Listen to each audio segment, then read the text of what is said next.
Worth it right there. You get the ice cream sandwich. It really is, yeah. There's small rewards, right? Okay, so you guys have all been in a movie theater when somebody starts jiggling their foot, and it starts jiggling their foot through their butt, through the chair, through you, and you're like, what the heck? Oh, his foot. Or you've been in church and you encountered somebody bouncing up and down on their knee, and you felt that?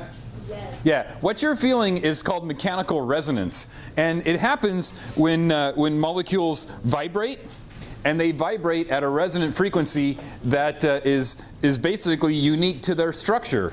Well, today we're going to learn about harmonic motion, the motion of things that swing, bounce, or vibrate. Okay.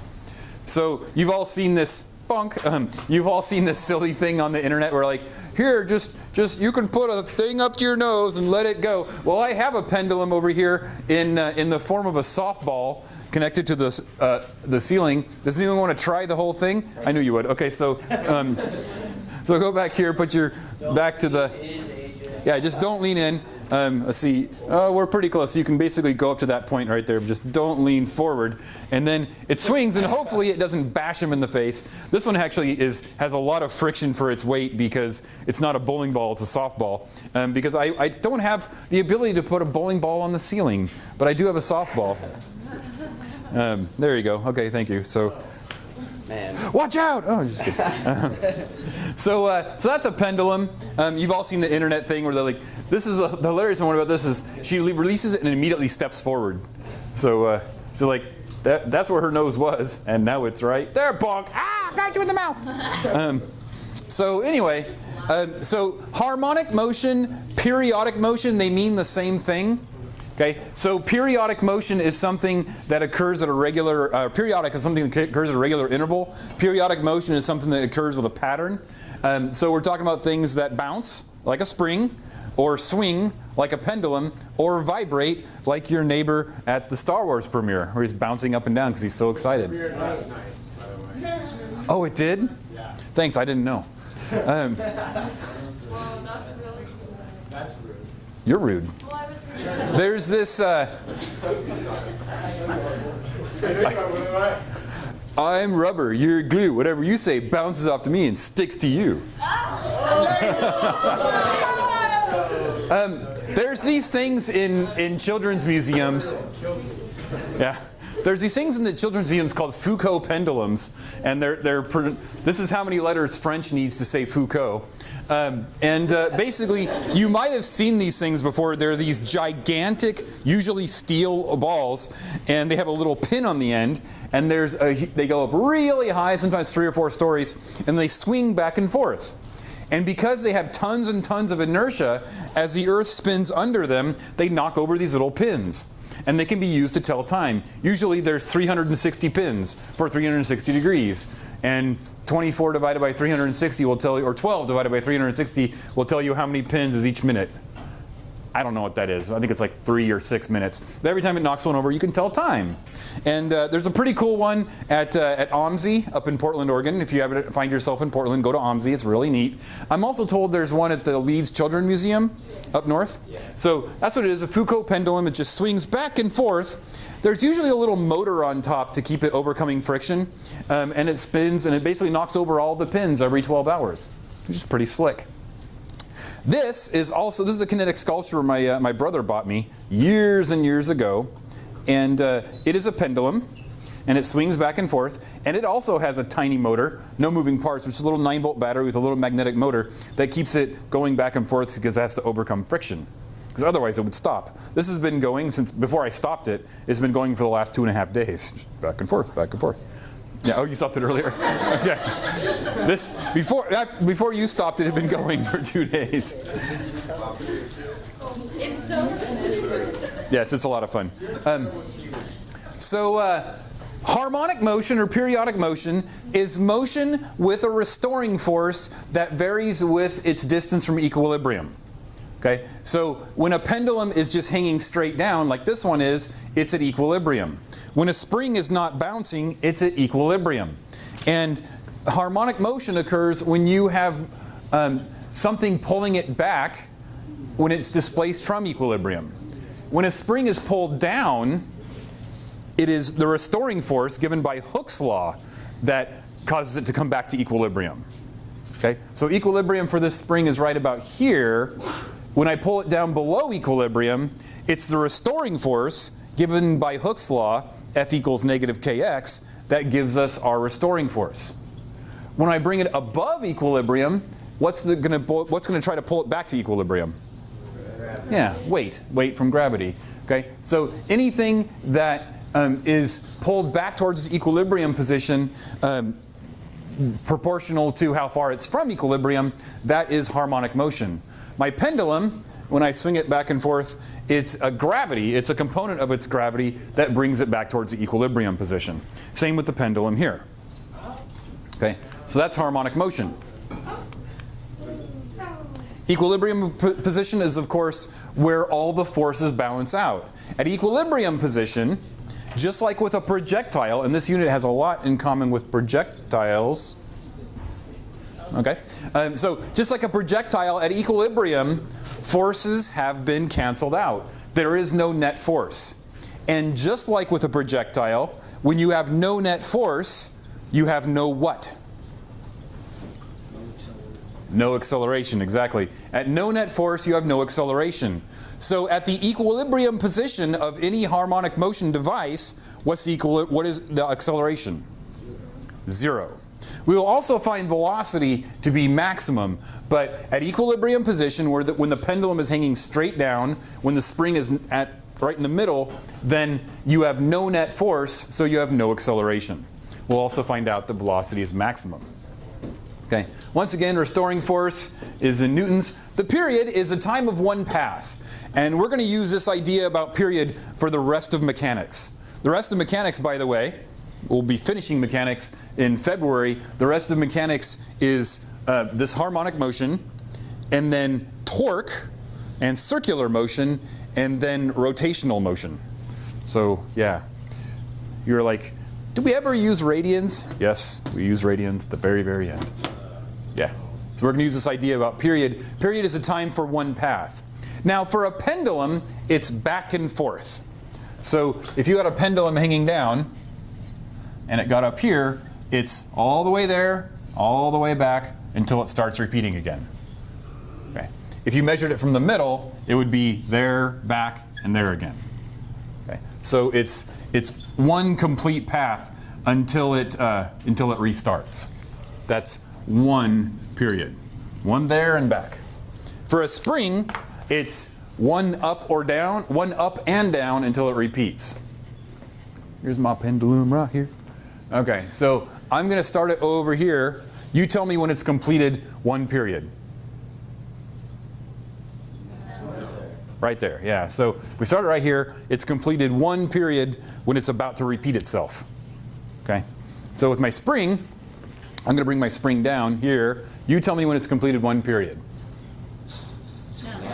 Right down there. Good. Okay. And again, and again, and again. Yeah. Frequency is the mathematical inverse and logical inverse of period. It's so funny to me. Wait till I put a weight on it. Yeah, so put a weight on it, you get a much cleaner movement. So frequency is both the mathematical and the logical inverse of period. Goes down to the floor. So I'll just bring it way down to the floor and let go. And up it goes. You might notice something about the period of motion with the spring. Yeah, it's slower. Like, hey, it's a lot slower now with that weight on it. Yeah, okay. We're going to talk about that. I'm going to give you a couple formulas that express the period of motion. So if your period is 10 seconds, your frequency should be what? Wait, what? Yeah, what? He's asking a question? Yeah, okay. If the period is 10 seconds, what should the frequency be? 1/10, okay? So you've all heard hertz before. Usually in terms of how fast your computer or your phone is. You're like, my phone has a 2 gigahertz thing in it. You're like, really? My phone only has a 1.3 gigahertz thing in it. Well, hertz is frequency. It's how many things happen every second. So if you have a 2 gigahertz chip, that means it can process 2 billion things every second. Okay. Yeah, so hertz is how many seconds you have. The frequency is frequently given in per seconds or hertz. Per seconds or hertz. Period is just given to us in seconds. So if you have a spring that is vibrating at 10 hertz, it has a period of 1/10. If you have a spring that's vibrating at 30 hertz, it has a period of 1/30. If you have a spring that's vibrating at 0.5 hertz, it has a period of 2 seconds. Make sense? Okay, so if it does, you can probably figure out. Let's go ahead and just roughly calculate the frequency and the period of our favorite pendulum here. Okay. 1, 1,000, 2, 1,000, 3, 1,000. Oh, I didn't even expect it to be 3 seconds. So 1 alligator, 2 alligator, 3's alligator. Hey, 3 seconds. Okay, so we got a period of 3 seconds. So what's the frequency of motion? 1/3. Okay, so period is 3 seconds, so our frequency of motion should be 1/3. Amplitude is a little dicey because it requires some crazy trigonometry. So amplitude is how far you are from equilibrium. Okay. Sometimes amplitude for a pendulum is expressed in degrees or radians, and sometimes it's expressed in meters.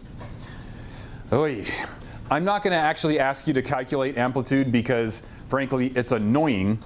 But there is formulas that require you to know amplitude in radians. And should you find a professor that wants you to calculate that, realize that technically a pendulum's period should be calculated in radians. Where you're like 0 radians, and then pi over 3 radians, and then pi radians, and then 2 pi radians. Yeah, so, but I'm not going to do that. Just drop physics 221 right away. Just take it for one day. Just get out of there. No, you probably. I don't think you're going to encounter that. I certainly didn't have to. So. Yeah. Hey, not everybody can be successful in life. Somebody has to flip burgers. That's just the way. Somebody has to run up. Imagine how dirty the world would be if everybody had a college education. It would be. We'd all be sick because there'd be trash everywhere. So we can't all be successful. We'd have robots if everybody was that smart. I don't know. Okay, so the pendulum. Oh my gosh. There is a formula that discusses how. Did something happen? Oh yeah. I forgot that was there. Not yet. Not peanut butter. She hit him like a wrecking ball. I said the GIF. It's actually GIF. So everybody else that tells you it's GIF is just trolling you, and I'll tell you why. It's GIF because GIF is an acronym. You understand what the difference between an acronym and an abbreviation is? You probably don't. FBI is an abbreviation. Yeah, for Federal Bureau of Investigation. Right. NASA is an acronym. National Air and Aerospace something association. Aerospace and Space Association. Anyway, so if you can pronounce something, then it's an acronym. If you can't, it's an abbreviation. Well, GIF is an acronym for Graphics Interchange Format that CompuServe invented back in the 90s. So, dude, hit us with the facts. Yeah. Yeah. Thank you for You can't say Fibby. It's like it would be silly if they knocked the door in and say Fibby. You know, that's just like Fibby. Oh, FBI. Okay. It's not quite as exciting. GTA 5 is FIV, so they get Fair enough. Okay. Anyway, so it's GIF stands for Graphics Interchange Format. Back in the 90s, CompuServe invented it. Anyway. Okay. So back to this. I got a pendulum and I'm swinging it back and forth, and we just found that the period of motion is 3 seconds.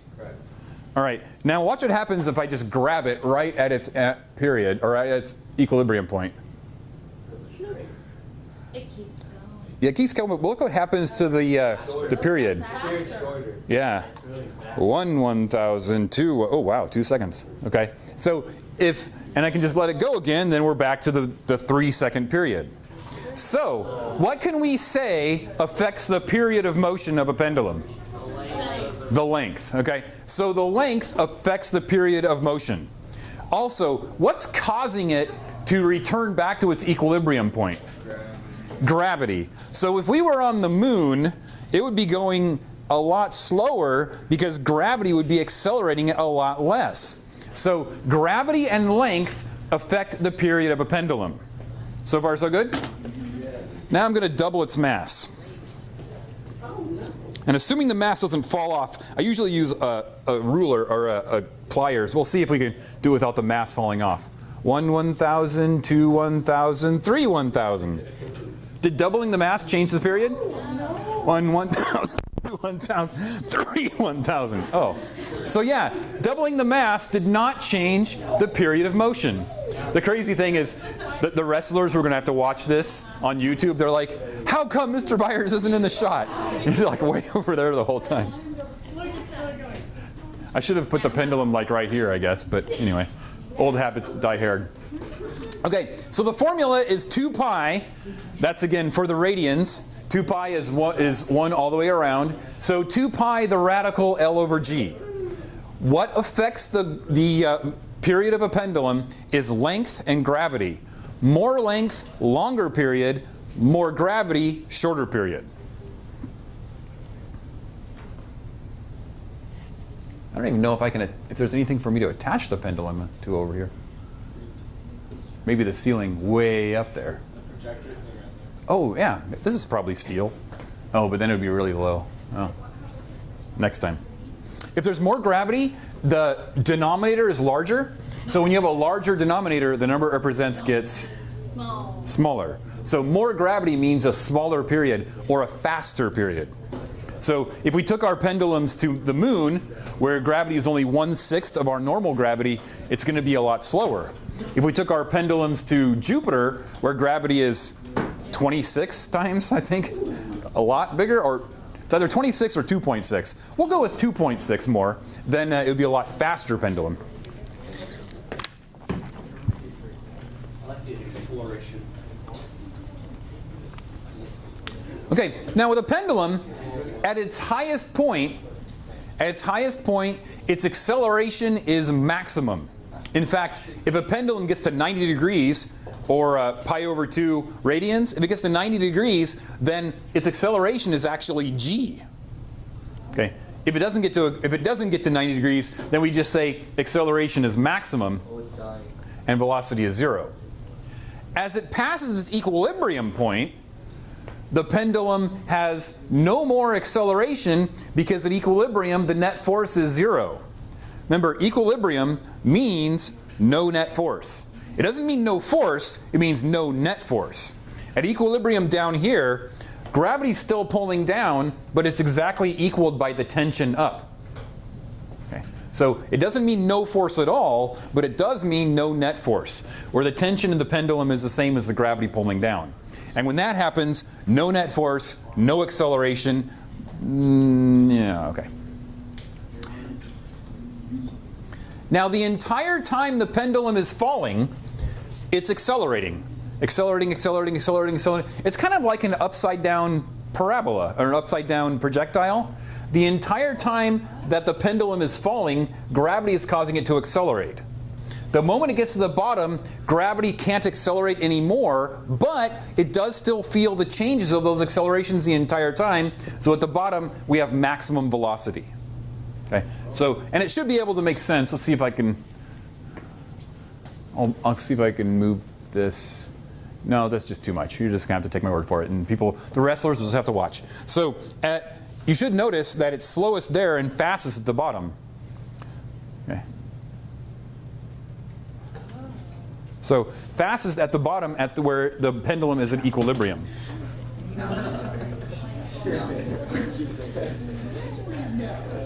And again, just like a projectile, on the way up and the way down, it's symmetrical.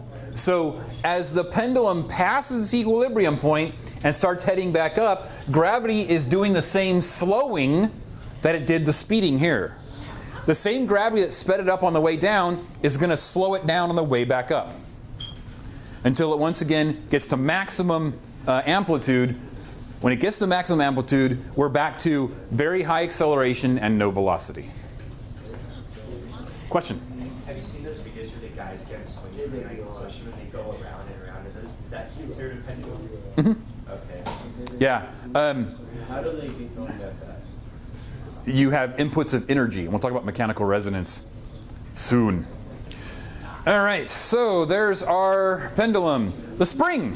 We're going to investigate pendulums in a simulation on Monday and springs on Tuesday. So the spring is a little more complex, even though it's only in one dimension. Okay? It's only in one dimension, which is kind of nice. But now we have to deal with Hooke's law. And again, Hooke's law for a spring is equal to, or force is equal to, constant times displacement. In other words, the further you are from equilibrium, the bigger your force be. Okay? At equilibrium, your displacement is 0, so your force be 0 too. At maximum maximum displacement, you have maximum force. So, period of spring depends upon mass and K. Since it is Hooke's law that's actually doing the restoring force, it should make sense that the amplitude, that the period of a spring depends upon the constant of a spring. And since Hooke's law is a force acting on a mass producing an acceleration, it should make sense that mass actually plays a role.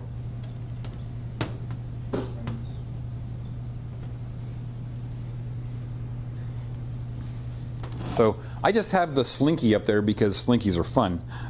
But you can do the same thing with any spring. The tighter your spring is, the higher your constant is, the faster it's going to move. Okay? Again, you don't want your car to go bounce, bounce, bounce. You want it to go bounce and then basically right itself. You want it to be very, very fast. So you want the period of your car's spring to be very, very quick. So they make this K value gigantic, in the thousands. But then it doesn't ride very smooth. But we don't care, because the more time your tires, your car's feet, the more time your tires are not in good contact with the road, the less control you have. So you want them to get back in control of the road right away. So you want to bounce them really fast and get right back in control of your ride. Now also, guys,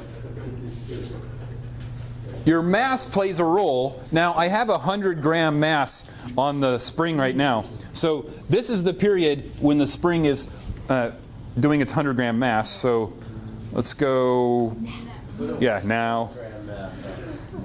1 1,000, 2 1,000, 3 1,000. So about 3 seconds, and it's not a coincidence.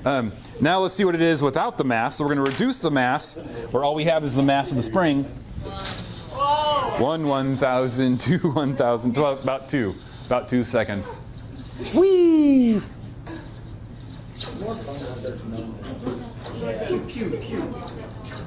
Oh, it sounds like Star Wars blast. We should make a song. Okay. Sylvie's going to make a song out of physics noises. That sounds pretty fun. Let's do it. I'll do it. Okay, so let's unpack this diagram, because this diagram is extremely powerful. You ready? Yes. Okay. I think we have 8 minutes left. Okay. So here we have a spring, standard old spring with mass on it, and at point A it's at equilibrium. The force vector up, the tension, in other words, the tension vector up and the weight down are equal. We bring the spring down below equilibrium, and now the tension from Hooke's law is now larger than weight. So the tension from Hooke's law is now larger than weight, so when we release it, it starts to accelerate up. When it gets to the equilibrium point, it stops accelerating, but it has momentum. So it has velocity as it travels past the equilibrium point. As it passes the equilibrium point, the actual restoring force becomes very, very small because Hooke's law stopped pulling on it. Gravity still pulls on it. Restoring force is nearly zero. Gravity's still there. And that causes it to then accelerate back down until it gets past its equilibrium point and once again has maximum velocity. Does the weight of the pendulum change? No. The weight does not change. The weight vector down is constant. What changes which causes a changing acceleration? The tension, which is the restoring force. Exactly, Hooke's law. So it is the tension that changes, and it is the tension that's going to produce the acceleration via Hooke's law. Does that make sense? Okay. Shall we move on? Moving on. And we'll talk about that tomorrow. Okay, driven harmonic motion. Raise your hand if you've ever been on a swing before. Raise your hand if you've ever pushed somebody on a swing before. Okay, so when you push them, how do you push them or when do you push them? When they're When they're going down.